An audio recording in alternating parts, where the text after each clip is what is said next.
We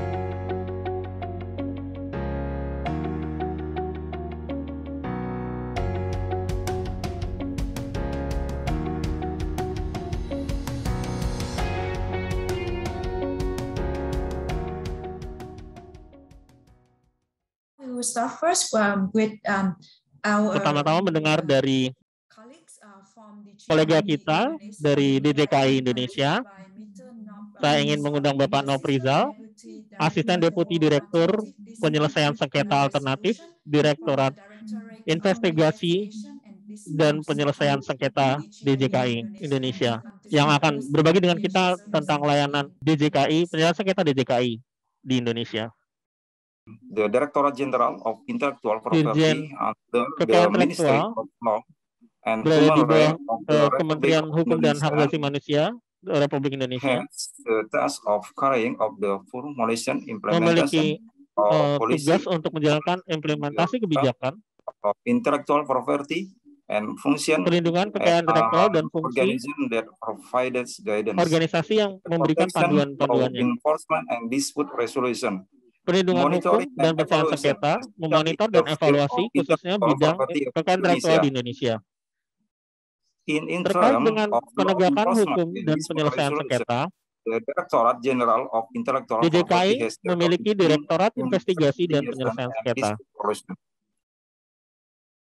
Directorate of Investigation and Settlement of Intellectual Property Dispute Penyelesaian Direktorat Investigasi dan Penyelesaian Sengketa Kekayaan Intelektual menjalankan tugas dan fungsi memberikan panduan teknis untuk pencegahan investigasi penyelesaian sengketa untuk tindakan pidana dalam bidang kekayaan intelektual yang meliputi merek, paten, hak cipta, desain industri, lewat sirkuit terpadu, rahasia dagang, dan varietas tanaman. Number of intellectual property investigator and mediator in Indonesia. Mediator dan investigator kekayaan intelektual di Indonesia. You can see this is a column. Seperti Anda lihat di kolom ini. The role of the government in handling intellectual property in Indonesia. Peraturan penegakan kekayaan intelektual di Indonesia terkait dengan penanganan penegakan hukum dan kenyamanan penegakan hukum dalam bidang kekayaan intelektual di masyarakat. Pemerintah membuat aturan yang tegas dan jelas yang meliputi Intellectual Property Law, Undang-Undang Kekayaan Intelektual, Peraturan Pemerintah terkait tentang kekayaan intelektual, Presidential Regulation Peraturan Presiden tentang kekayaan intelektual, Regulation of dan Peraturan Menteri Kementerian Hukum dan Kementerian Pemuda dan Asasi Manusia Republik Indonesia terkait kekayaan intelektual. Government effort according intellectual property law in Indonesia. Peranan pemerintah terkait dengan undang-undang kekayaan intelektual di Indonesia.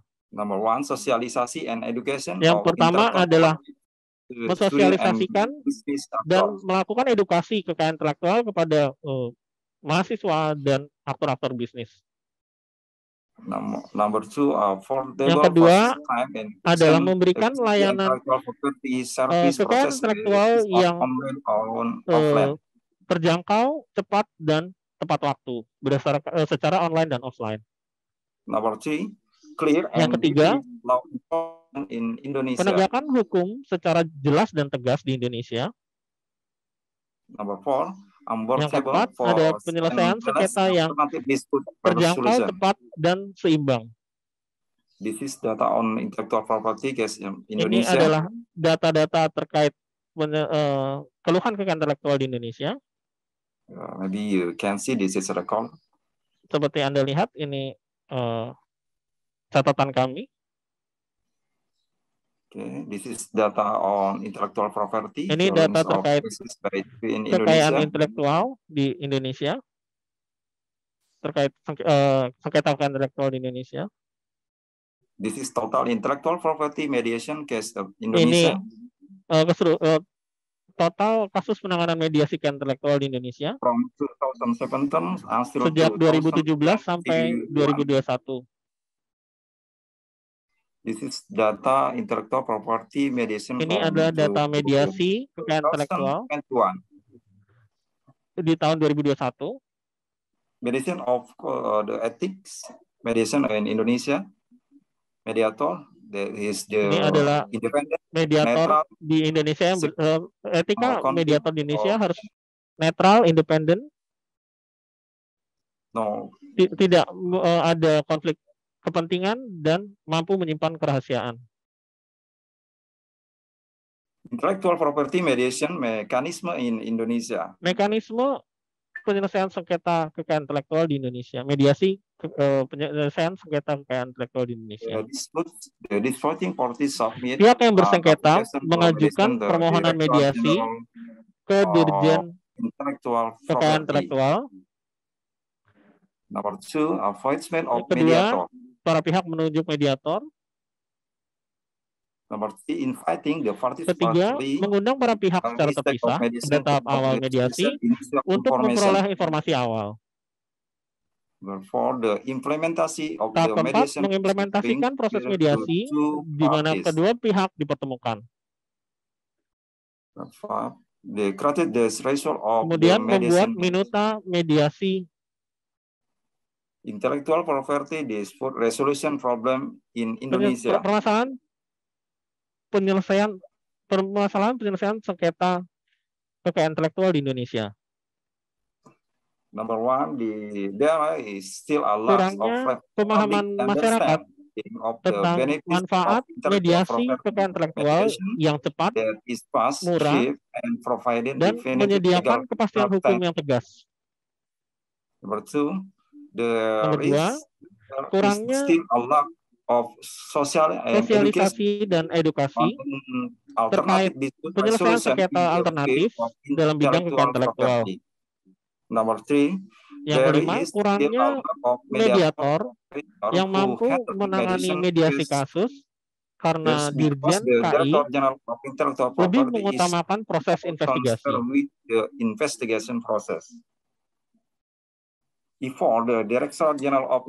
Sebelumnya, upaya-upaya oleh Dirjen KI terkait kekayaan intelektual.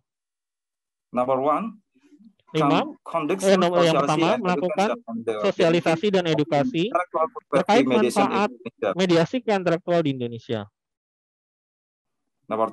Kedua, melakukan pelatihan dan membuat panduan untuk mediator kekayaan intelektual baru pada tahun 2021 dan baru menyelesaikan pelatihan pada bulan September untuk 30 partisipan. Thank you very much. Terima kasih. And for this sharing session, we would like very honor. Untuk kesempatan ini, kami mengundang Ibu Wilmi Sanchez, rekan Wilmi Kipit, rekan kami yang akan membahas mengenai topik ini. Beliau saat ini adalah mediator internasional di WIPO dan mediator di layanan EDR kantor kekayaan intelektual Filipina. Beliau menjalani pelatihan mediasi di Departemen Kehakiman Filipina. Beliau juga memberikan pelatihan terkait mediasi di institusi-institusi swasta maupun negeri di Filipina. Given by the Supreme Court of the Philippines during its centennial anniversary celebration for being an outstanding mediator. Ibu Filmi juga mendapat penghargaan dari pengadilan tinggi di Filipina. The floor is yours now. Good morning. Selamat pagi untuk rekan-rekan di Eropa. Selamat sore untuk rekan-rekan di Asia. As mentioned, thank you so much. Seperti saya sebutkan sebelumnya, terima kasih atas perkenalannya. Saya sungguh senang bisa bertemu ke-6 rekan saya yang dari Filipina yang ikut serta di webinar ini. The ADR Services Manager of Intellectual Property Philippines spoke about the administrative details. Sebelumnya dibicarakan di pertemuan sebelumnya dari kantor kekayaan Filipina, kekayaan intelektual Filipina sudah menjelaskan mengenai peranan mediasi. Dan saat ini saya akan berbagi dengan Anda dalam 15 nanti ke depan bagaimana mitigasi dilakukan di Filipina. Dan ini saya akan menunjukkan praktik terbaik dan tantangan-tantangan yang dihadapi. Seperti yang disampaikan oleh Alexandra tadi, seorang mediator harus selalu siap. Dalam kasus saya, mediator, ada diktum mediator ini. Saya selalu mengatakan ini kepada saya, Anda harus berbicara dengan penuh hormat. Bumbui dengan garam supaya Anda tahu bagaimana bisa menjawab pertanyaan dari siapapun. Seperti yang kita sudah dengar sebelumnya, bahwa mediasi adalah proses untuk menyelesaikan sengketa antara atau di antara para pihak yang bersengketa dengan bantuan pihak ketiga yang netral, yang disebut mediator. Jadi mediasi adalah mediasi dengan bantuan. Seperti saya sampaikan sebelumnya, ini adalah 3 praktek yang berlaku di Filipina, bahwa mediator adalah manajer konflik. Seperti saya sampaikan sebelumnya, seorang mediator adalah manajer konflik. Sebagai manajer konflik, dia bertanggung jawab mengurangi tegangan dari konflik di antara para pihak. Jadi mediator adalah komunikator yang mampu meredakan situasi. Sekarang, mediator adalah komunikator yang efektif. Sebagai komunikator yang efektif, mediator secara proaktif mendengarkan dan menanyakan pertanyaan secara kompeten kepada para pihak. Dan harus mampu membuat para pihak menarik interest dari para pihak. Kemudian mediator adalah seorang ahli proses. Dia harus memiliki kemampuan untuk membawa tahapan-tahapan mediasi dengan baik. Dan para pihak bisa menyampaikan kepentingan-kepentingan mereka dalam situasi terkait. Sekarang, sebagai manajer proses, seorang mediator melalui tahapan-tahapan ini. As we experience long in mediating, there may be some portions that we. Sebagai mediator akan ada pertanyaan-pertanyaan bisa diajukan. Tapi ini adalah tahapan-tahapan mediasi yang menjelaskan yang dilalui dalam proses mediasi. Seperti yang dilihat di sini, ada tahap mendefinisikan permasalahan dan tahap penyelesaian masalah. Penting bahwa mediator untuk membuat rangkuman pernyataan dari pihak agar para pihak tersebut bisa mendengarkan dan mengkonsolidasikan kepentingan mereka dalam perkara tersebut. Dalam pernyataan awal, ini bisa digunakan untuk mengetahui aspirasi dari para pihak dan apakah ada hal-hal yang harus dibicarakan secara pribadi. Session or private caucus will be called for. After both parties or private caucus, they have to be brought together again for a joint session. Hopefully, para pihak nanti akan bertemu dalam pertemuan bersama dan jadi another what is being practiced in the Philippines yang sudah dipraktikkan di Filipina seperti rekan kita di Eropa, para pihak memutuskan untuk menyelesaikan sengketa dan mereka memutuskan hal tersebut secara bersama-sama. Untuk melihat kepentingan mereka, prioritas mereka, ekspektasi mereka, aspirasi, concern, harapan, dan banyak hal lagi.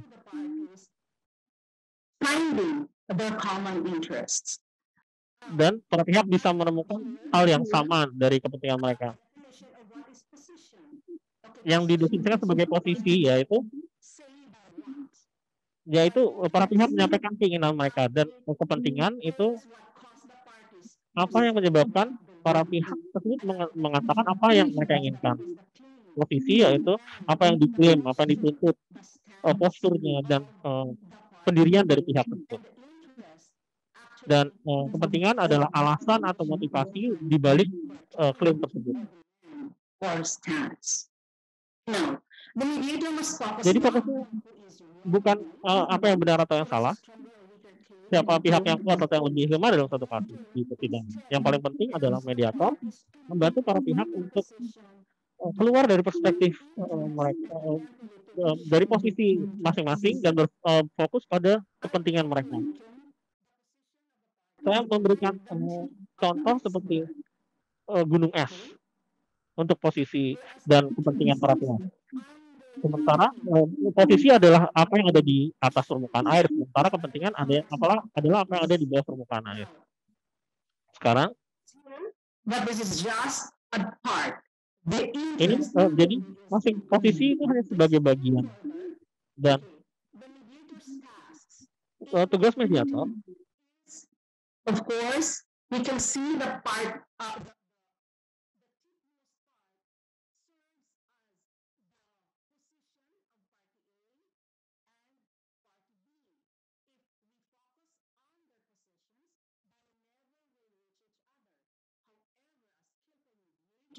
in the course of the mediation session, implementing his rules, he can dig deeper into the interests of the parties. There are exclusive interests which may be conflicting with the other party's interests. However, the most important thing is that they will be able to find the common interests as parties in conflict. This common interest, another word for this, is the zone of potential agreement. Okay, I have one example in here of a case in intellectual property that I handled. It is a sample of kasus intelektual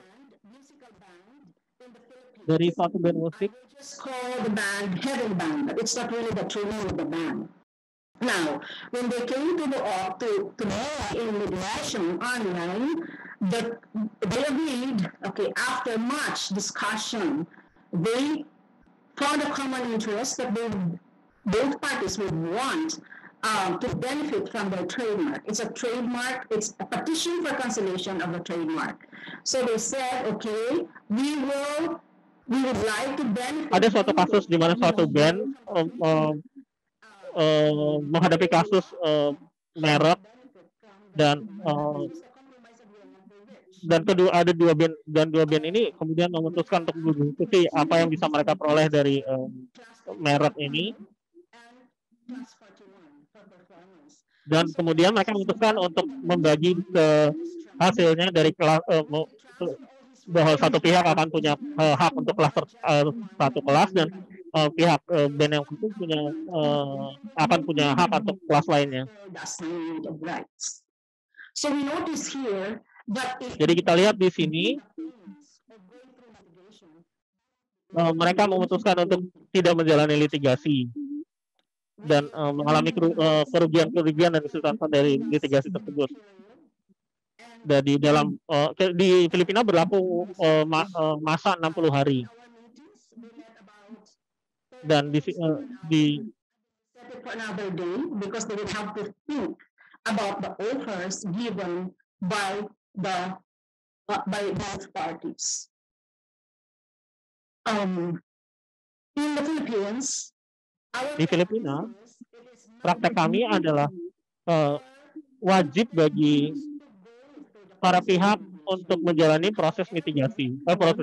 Namun, keputusan untuk untuk memulai kesepakatan sifatnya sukarela, tergantung dari para pihak.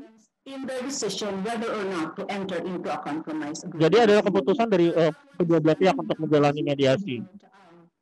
We also having to mandatorily require the party litigants to go to the mediation office. Another unique feature in IPFIL, the mediators have zero knowledge of the merits of the case brought before them because the parties are not required to submit their position paper. However, intelektual Filipina tidak mengetahui latar belakang dari perkara karena para pihak tidak diberikan kewajiban untuk menjelaskan kepada kantor intelektual Filipina. And the answer, but we don't normally do it.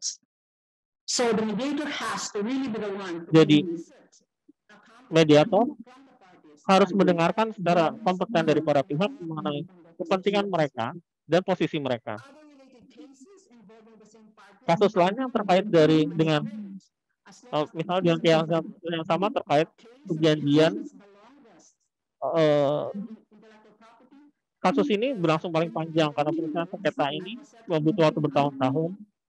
2-year period, including the cases that were filed before the Court of Appeals of the Supreme Court of the Philippines.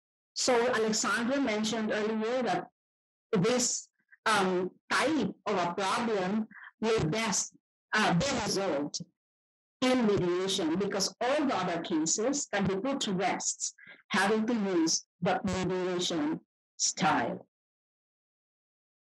The confidentiality of information, it is a very Kerahasiaan informasi adalah fitur dari mediasi yang mendorong para pihak untuk bisa terbuka dan bersedia untuk bernegosiasi dengan bantuan mediator. Karena hal apapun bisa dibicarakan selama mediasi dan hal tersebut tidak dapat digunakan untuk melawan pihak lawan. Jadi apa yang dibicarakan dalam proses mediasi itu sifatnya rahasia. Fitur unik yaitu para pihak direpresentasikan diwakili oleh penasehat hukumnya dan mereka tidak perlu hadir dalam proses mediasi karena kebanyakan yang melakukan proses ini ada di negara dari luar negeri. Ketika pengadilan atau direktur Biro Urusan Legal atau direktur jenderal memutuskan berdasarkan keputusan kesepakatan tersebut, maka keputusan tersebut sifatnya final. Yang berikutnya, apabila suatu kasus diselesaikan dan para responden mematuhinya, maka kewajiban dari para pihak tersebut adalah untuk tidak melanjutkan perkara. Seperti saya sampaikan sebelumnya, jika ada terjadi kebuntuan, maka mediator mengadakan sesi privat one-on-one dengan masing-masing pihak agar mereka bisa membahas solusi yang paling bisa mereka terima untuk konflik yang mereka hadapi. Dan praktek ini tidak berlangsung di pengadilan, tapi di proses mediasi kita bisa melakukan teknik ini agar para pihak bisa memperoleh kesepakatan.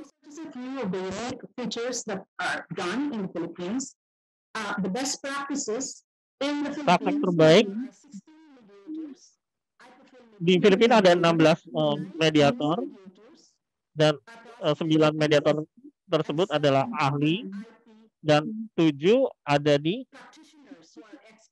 praktisi kekayaan intelektual yang ahli di bidangnya. Karena ahli-ahli kekayaan intelektual tersebut sangat memahami batasan-batasan intelektual, maka kami saling mengajari. Praktisi IP mengajari praktisi hukum tentang praktik-praktik apa saja yang dilakukan sebagai mediator, dan praktisi KI memberikan pelatihan atau pengajaran kepada non-praktisi IP tentang bagaimana mereka bisa bekerja sebagai mediator. Jadi sebagai tim, kami sangat mendorong proses mediasi dalam proses kekayaan intelektual. Pengacara kekayaan intelektual sudah menjadi teman kami, sehingga mereka malu untuk mempersulit mediator. Mereka menunjukkan semangat kerjasama, karena pengacara menjadi rekan kita, maka mereka menunjukkan semangat kerjasama dan dukungan dalam menjalankan mediasi. Biaya mediasi sangat masuk akal. Biayanya sekitar 4.000 peso per pihak, yaitu Jadi setiap pihak harus mengikuti 4 sesi, di mana satu sesi itu berlangsung sekitar 1 jam atau kurang. Jadi sesinya sangat singkat, tapi sangat efisien. So one best practice is that the party litigants are treated with utmost respect. Perwakilan hukum para pihak diperlakukan dengan hormat. Jadi, kantor intelektual Filipina melakukan pembicaraan di ruang mediasi, di mana para pihak didampingi oleh penasihat hukum mereka, penasihat hukumnya, dan suasananya nyaman dan penuh hormat, dan tidak digunakan bahasa-bahasa atau nada yang keras. Mediasi diselesaikan dengan cepat dan prosedurnya sangat fleksibel dan tidak terpisah-pecah. Para pihak sangat kooperatif sehingga penyelesaian bisa diperoleh dengan cepat dengan biaya yang terjangkau. Jadi mediator merasakan kepuasan untuk melihat para pihak bisa menyelesaikan perkaranya tanpa menjalani beban di pengadilan. Dan kami melihat hubungan bisa pulih pada sejumlah kasus di mana diperoleh penyelesaian, dan para pihak bisa melihat perspektif dari pihak lawannya dan mampu memandu untuk dan berkat bantuan panduan dari mediator, kedua pihak tersebut bisa menyelesaikan perkaranya. Tantangan yang kami hadapi pertama, the honest mediation where the success rate is 70 to 80%, we have a low angka keberhasilan kami jauh lebih kecil daripada mediasi biasa. Success in mediation is dependent on the parties themselves. Therefore, if ever it failed, it's really because the parties don't want it. But we're trying to move dari para partisipan dari sengketa tersebut. Meeting we had with the management of intellectual property Philippines. One of the things that we noticed was maybe it's very important for the principals to join us during mediation so that they can see the demeanor of the contending party, and that might explain the doubts that they have. They might answer for the doubts that they have in their minds. We really desire to increase this.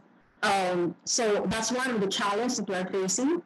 And we encourage, I think we don't know how to engage the principal parties to join in mediation considering that there is a time zone difference. And then also, maybe you can consider EU IPO and ASEAN, how to reach the international stakeholders of IP to join us in an international webinar like this, will focus on giving weight to the value of mediation in their businesses, because they surely will benefit from it. So maybe the EU IPO and ASEAN can include this in their future webinars. I have chosen to continue to mediate because mediation is really my passion. Saya ingin terus memediasi karena mediasi adalah passion saya. Tentunya itu merupakan rekonsiliasi dari saya, dan saya sungguh senang bisa melakukan suatu hal yang menurut saya senang untuk melakukannya. Seperti tertulis dalam Matius 5 ayat 9, pendamai adalah orang yang terberkati, yang akan disebut sebagai anak-anak Tuhan. Terima kasih Ibu Filmi atas pengalaman Anda terkait pelayanan mediasi di Filipina. So now we will move to the Q&A session. Sekarang kita akan masuk ke sesi tanya jawab dari topik terakhir kita. Kami menerima beberapa pertanyaan yang ingin saya ajukan kepada Bapak Nofrizal dan Ibu Filmi untuk menjawab di sesi tanya jawab ini. Pertama untuk For Miss Filmi, I think Ibu Filmi, ada 2 pertanyaan. Pertanyaan seperti Anda sebutkan di presentasi Anda terkait angka keberhasilan Anda. Untuk pertanyaan kedua, Anda menyatakan di presentasi Anda mediator KI Filipina bekerja sebagai tim. Normalnya satu kasus mediasi, berapa mediator yang terlibat dalam kasus tersebut? Harap Anda bagi dengan sama.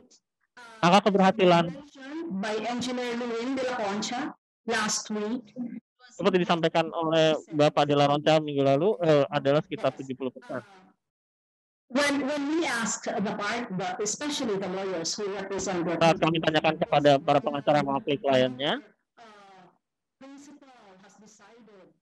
maka mereka mengatakan para klien kami memutuskan untuk tidak melanjutkan mediasi. Mereka berupaya melindungi hal tertentu misalnya. Jadi kami berupaya untuk sebaik mungkin untuk proses mediasi bisa diselesaikan dan berhasil. Sekali lagi, proses mediasi bersifat volunter atau sukarela. Itu pertanyaan kedua. Mediator bekerja sebagai tim. Untuk satu kasus mediasi dibutuhkan berapa mediator? The co-mediation. We handle the case. Kami menangani kasus sendirian sebagai mediator. Tapi di masa depan mungkin akan ada banyak pihak yang terlibat dan maka kami akan menerapkan itu.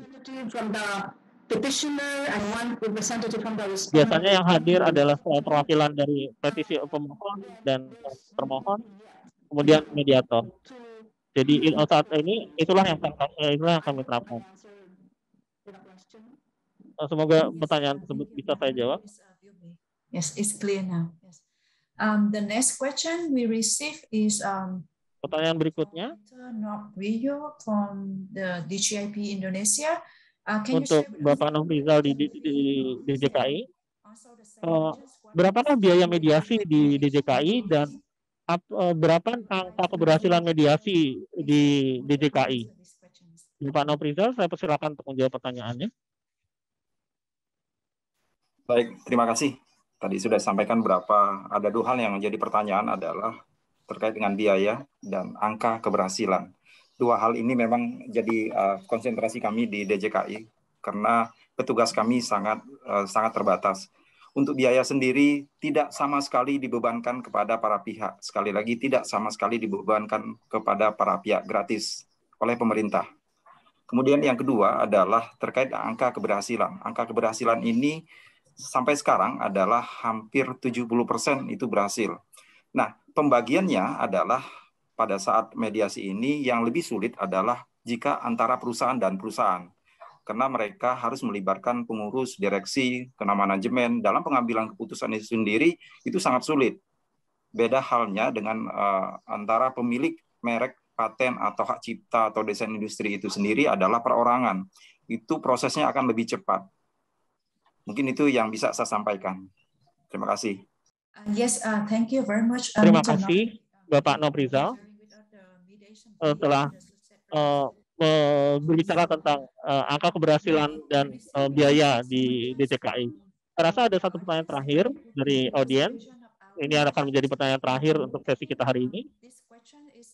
Ini pertanyaan yang terkait dengan topik 1 dan 2 yang disampaikan oleh Alessandra dan Goran.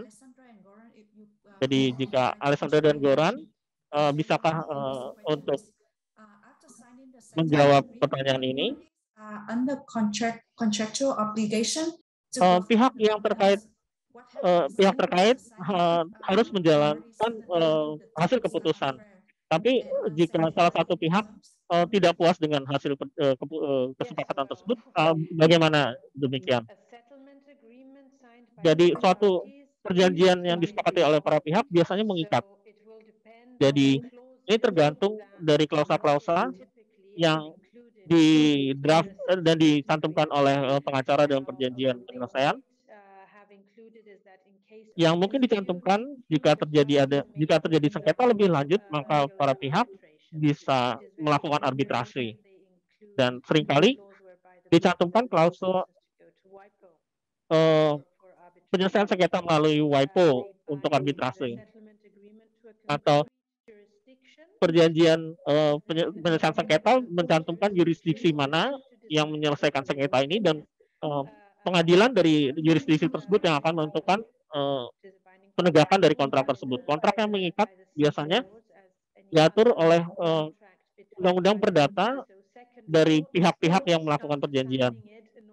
Jadi setelah melakukan perjanjian, maka tidak bisa dilakukan renegosiasi. Tentunya mereka mungkin saat mereka melakukan renegosiasi, mereka bisa meminta mediasi lagi dan mediator bisa meminta pihak penandatangan atau salah satu pihak lainnya untuk bisa menegakkan perjanjian tersebut. Mungkin rekan-rekan bisa menyampaikan pendapatnya tentang masalah internasional. Terima kasih, Alexa. Kita harus mempertimbangkan ini mengapa seringkali kita harus tentukan bahwa para pihak ini harus diwakili oleh pihak yang benar-benar bisa mengambil keputusan, terutama saat membuat drafting perjanjian. The lawyer's duty is perhaps the most pronounced, and in that regard, di sanalah kewajiban pengacara terlihat jelas, dan mereka tentunya akan membela kepentingan klien mereka sebaik mungkin terkait dengan ketentuan-ketentuan yang berlaku di perjanjian tersebut. Sekali lagi, kembali ke konsep pengacara yang baik, dan pengacara tersebut harus mampu memeriksa fakta, dan pengacara yang baik bisa mampu mencegah hal tersebut terjadi pada akhir proses mediasi. Tapi jika terjadi demikian, harus ada klausal yang mendefinisikan bagaimana jika konflik lebih lanjut terjadi, apakah mereka akan kembali ke mediasi ataukah akan dilakukan proses ADR lainnya, misalnya melalui arbitrasi, yang juga akan disediakan dan tergantung pada manage to create a good relationship during the mediation. They can just get in touch with one another and say, look, mampu bermediasi lagi, mereka akan berkontak satu sama lain. Misalnya satu pihak mengatakan, saya menemukan ini tidak adil dan mungkin kita harus berkontrak baru. Jika tidak bisa ditemukan kesepakatan, maka tentunya kontrak akan harus ditinjau lagi oleh pengadilan di jurisdiksi yang ditentukan. Tergantung di mana perjanjian tersebut akan tunduk.